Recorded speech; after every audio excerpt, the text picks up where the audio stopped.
تو امام شافعی رحمت اللہ علیہ اپنے شاگرد کے پاس امام احمد ابن حنبل کے پاس مصر تشریف لے گئے تھے، بغداد. تو امام احمد نے اپنے نوکر کو کہا کہ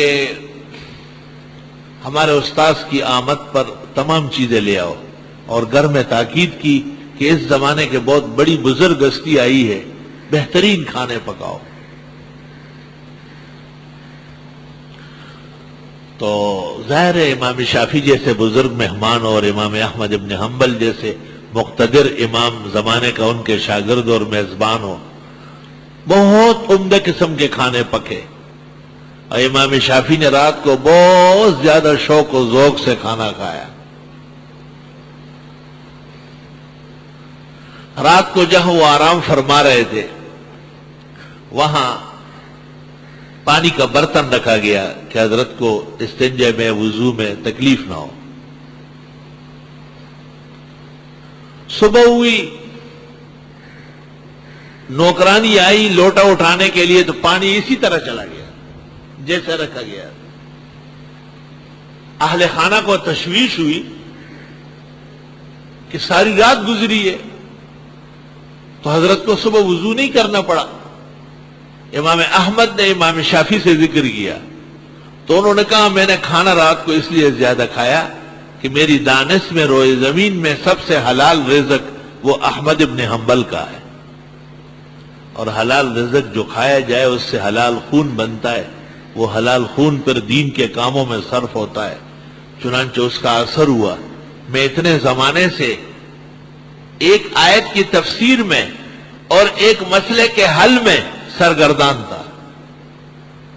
رات کو سوتے وقت یہ آیت ذہن میں آئی اور اس کی یہ تفسیر ہونے لگی، اور اس طرح کے 100 مسائل ذہن میں آئے جو امام شافعی نے امام احمد کو اس وقت لکھوا دی. وہ ایک چھوٹا بچہ تھا نا، بادشاہ نے اس کو کہا کہ قرآن شریف آتا ہے؟ کہا مجھے یاد ہے. کہا تلاوت کرو. اس نے بڑی اچھی تلاوت کی. تو بادشاہ نے اس کو 10 روپے دیے. تو اس نے کہا نہیں. کہا کیوں؟ کہا میرے ابا نے کہا ہے لوگوں سے پیسے نہیں لینا. کہا آپ کہے کہ یہ مجھے بادشاہ سلامت نے دیا ہے. کہا وہ مانیں گے نہیں. کہا کیوں؟ کہا بادشاہ اتنے تھوڑے نہیں دیتے، وہ زیادہ دیتے. بادشاہ وزیر تو یہ شاہ بکنے ہو 200 نور رہا گا تاخما تو ٹوڑا بادشاہ یوں شرم ہو رہا. وہ نہیں مانیں گے، وہ کہیں گے اتنے تھوڑے بادشاہ سلامت تھوڑا دے دے 10 روپے.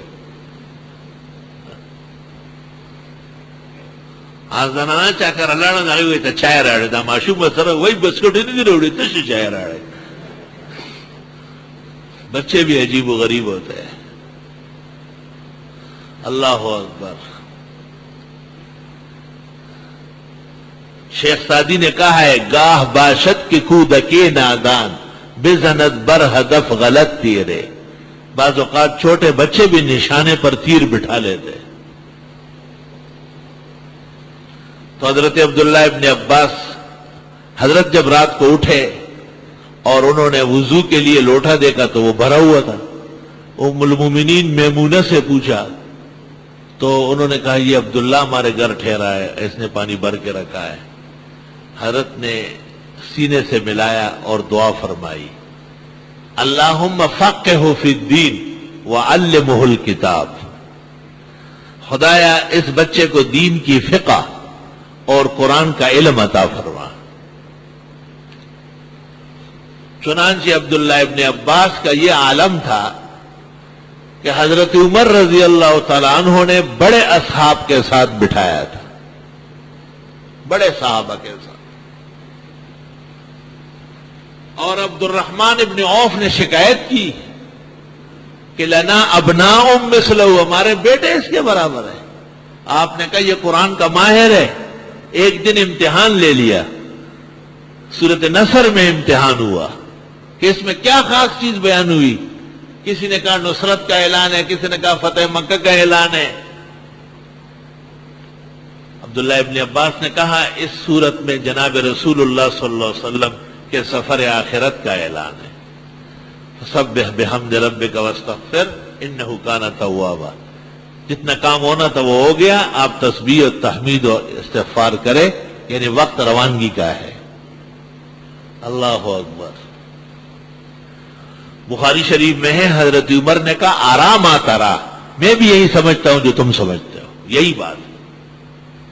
اور صحابہ نے مان لیا کہ عبداللہ ابن عباس علم قرآن میں زیادہ ہے، اس لیے صحابہ ان کو حبر هذه الامہ، اس امت کے سب سے بڑے عالم اور ترجمان القرآن کہتے تھے، قرآن مجید کا بہترین ماہر جاننے والا.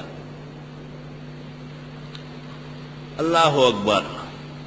اس سے پتہ چلا کہ آن حضرت صلی اللہ علیہ وسلم کے علم میں بھی اور آپ کی شان ارشاد میں بھی بہترین سوغات یہ ہے کہ امتی قرآن کا ماہر ہو جائے. اور آپ نے دعا میں فقہ کا بھی ذکر کیا. پتہ چلا کہ قرآن حسب الفقہ، احکام اور مسائل کے ساتھ جاننا یہ زیادہ بہتر ہے. اس لیے مجتہدین نے سب سے زیادہ کام قرآن مجید سے لیا ہے.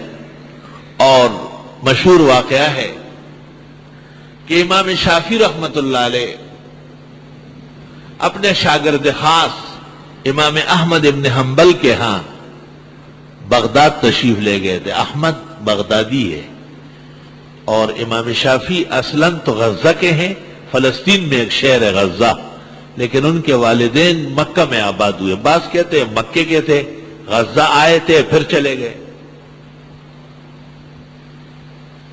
لیکن امام شافعی رحمت اللہ علیہ پلے بڑے جوان ہوئے ہیں مکہ مکرمہ میں، اور پھر مصر میں جا کر کے رہاسا کے اندر انتقال ہوا ہے، وہیں قبر بنی ہے ان کی. اور جب تک امام شافعی مکہ میں تھے امین بالجہر کے قائل نہیں تھے، فاتح خلف الامام کے بھی قائل نہیں تھے. جب مصر تشریف لے گئے تو کچھ روایات ان کو وہاں مل گئی. انور شاہ صاحب نے اعتراض بھی کیا ہے کہ مکہ والی نمازیں زیادہ قوی ہیں، مصر والی زیادہ قوی ہے.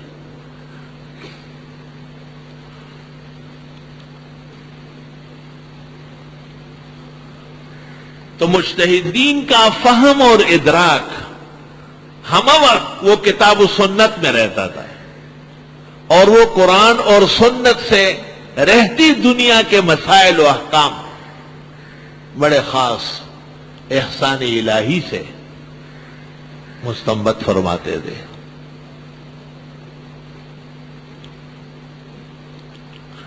اللہ اکبر. وَيُعَلِّمُهُمُ الْكِتَابَ. یہ پیغمبر قرآن سمجھاتے ہیں.